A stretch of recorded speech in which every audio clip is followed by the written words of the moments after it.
ovo realno, ovaj rezultat je realan na kraju jer je Rudeš bio prvo poluvrijeme puno bolji, imao bolje šanse. Mi drugo poluvrijeme, ne možete ući u utakmicu u 46. minutu, mi smo to napravili, onda naravno kad tako kasno uđeš u utakmicu ono što trebaš zabiti ne zabiješ i nećete ni sreća poljubiti. Na kraju ajde barem bod, da ne bi baš bio katastrofalan osjećaj, ali izgubili smo velika 2 boda. Recite sad, na neki način vjerujem da je vama slika jasnija što se tiče tih igrača koji su danas igrali u odnosu na one koji su igrali u utorak.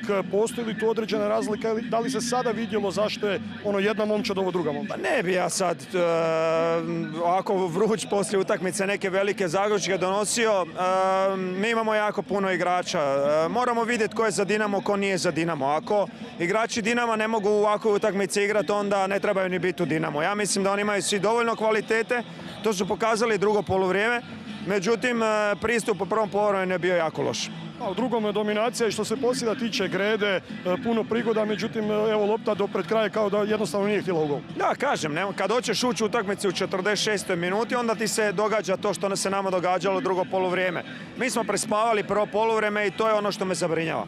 Veliko upozorenje, vjerujem, i za nastavak što se tiče prvenstva, ili smatrate da je to ipak prvi mačići, kako bi se reklo, da ih bacimo u vodu? Ma ne, pa svaki poraz, za mene ovo danas poraz je veliko otrežnjenje i velika škola. Moramo naučiti iz toga. Ako ne naučimo, onda imamo problem. Ako naučimo, onda neće biti problem ovaj bod. Slijedi Izrael, uzvrat protiv Hapoela, ta priča, ajmo reći, riješena? Ne, trebamo raditi još 90 minuta i moramo biti maksimalno skoncentrirani.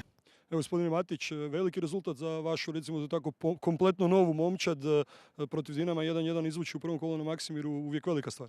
Pa sigurno da je ovo važan bod za nas, prije svega važna prezentacija ovdje na Maksimiru. Ovom prilikom čestitam mojim igračima na prikazanoj igri, na požrtvovnosti i na kraju nas je nagradilo sa tim bodom. Dobro ste otvorili, malo imali, kažem, i sreće sa tim autogolom u Harami, ali izuzetno kompaktno stajali, držali sustav, niste popuštali, recimo to tako, osobito u drugom dijelu po Dinamovim naletima. Pa znali smo koje su Dinamove kvalitete, meni je drago što su momci većinu stvari ispoštivali, znali smo dakle nam prijete opasnosti, također znali smo i šta mi možemo stvoriti, imali smo priliku i prije tog gola nismo iskoristili, kod gola smo imali sreću i ponavljam, drago mi je da je sve ispalo onako kako smo željeli. Koliko je za vas samoga, ajmo tako reći, za momčad, da sve ovo bila jedna velika nepoznanica, s obzirom da znamo kako je Rudeš izgledao prošle sezone, vi ste bili tada pomoćnik Španjolcima i Dinku Jeličiću, ali koliko je sada za cijeli klub to nepoznanica, pregršt novih igrača, vama eto uloga da nekako imate vrući krumpir u rukama? Pa nije problem, mi smo spremni raditi i pokazati šta možemo. Ovu prvu priliku smo iskoristili. Ono što također treba naglasiti da je Rudeš momčad u stvaranju i što sam rekli u najavi utakmice. Ja vjerujem da ćemo mi iz kola u kolo biti kvalitetniji i da ćemo se znati nositi sa izazovima prve lige. Sljedeće kolo nosi vam još jedan veliki dvoboj, još jednog teškog protivnika, idete u Gradski vrt Osijeku.